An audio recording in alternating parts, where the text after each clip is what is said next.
Welcome to steno series. 80 शब्द प्रति minute की श्रृंखला में आपका स्वागत है। डिटेशन पाने के लिए चैनल को सब्सक्राइब करिए। डिटेशन अच्छी लगे तो उसे लाइक करिए और अपने दोस्तों के साथ भी ज़रूर शेयर करिए। डिटेशन स्टार्ट होगी 5 सेकंड बाद। Ready, start. कांग्रेस देश का सबसे बड़ा और प्रभावशाली संगठन है। उसी पर केंद्रीय और विभिन्न राज्यों के शासन तंत्रों को संचालित करने का दायित्व है। आज देश में कोई ऐसा दूसरा राजनीतिक संगठन नहीं है जो उसका स्थान ले सके। देश के शासन को स्थिरता प्रदान करने के लिए यह जरूरी है कि कांग्रेस के प्रभाव और महत्व को कम न होने दिया जाए।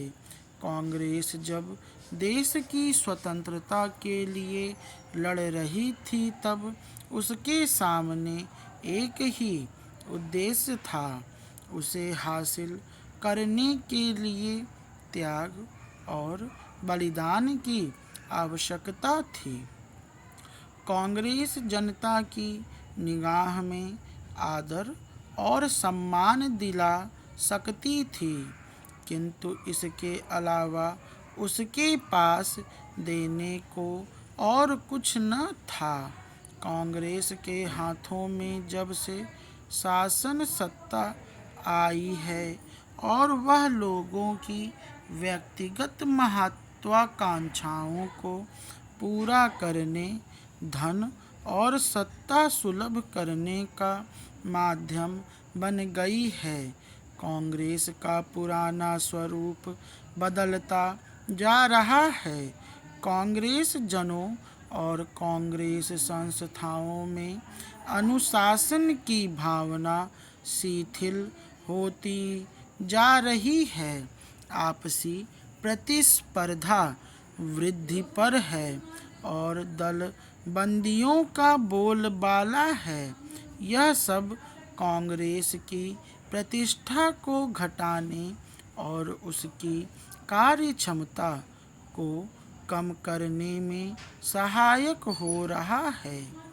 कांग्रेस हाई कमांड के लिए यह चिंता का विषय है कि कांग्रेस संगठन की उसकी आंतरिक दुर्बलताओं से किस प्रकार रक्षा की जाए और उसे पहले की भांति राष्ट्र सेवा का शक्तिशाली माध्यम बनाए रखा जाए।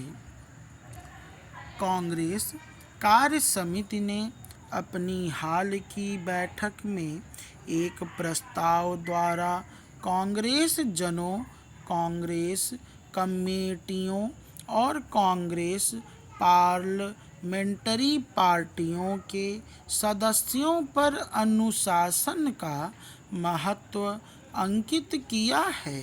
समिति का कहना है कि इस समय जबकि देश कठिन समय से गुजर रहा है, कांग्रेस जनों में अनुशासन कायम रहना विशेष रूप से आवश्यक है। अनुशासनहीनता फुट की शक्तियों को प्रोत्साहन देती है। इससे कांग्रेस जिन उद्देश्यों को हासिल करने के लिए प्रयत्नशील है, उनके मार्ग में बाधा होती है।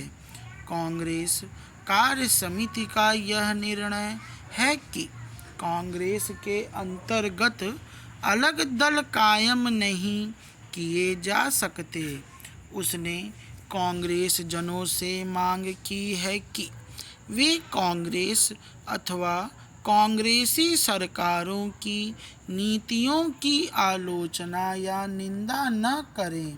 समिति ने पार्टी अथवा कमेटी की बैठकों में कांग्रेस जनों का आलोचना करने का अधिकार अवश्य स्वीकार किया है। इंसान जब निराश होता है या अपनी इच्छानुसार हालात को नियंत्रित नहीं कर पाता तो यह हताशा उसके शब्दों और व्यवहार में झलकने लगती है। राजनीतिक परिदृश्य भी इस मानवीय कमजोरी से कभी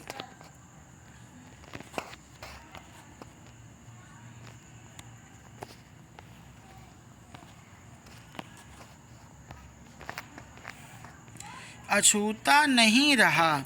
फिर भी सार्वजनिक बयानों संवाद में एक स्तर का ख्याल हमेशा रखा जाता था, मगर हाल के दिनों में कई बड़े नेताओं के बयानों में कटुता और अमर्यादित भाषा का प्रयोग देखने को मिला। स्टॉप।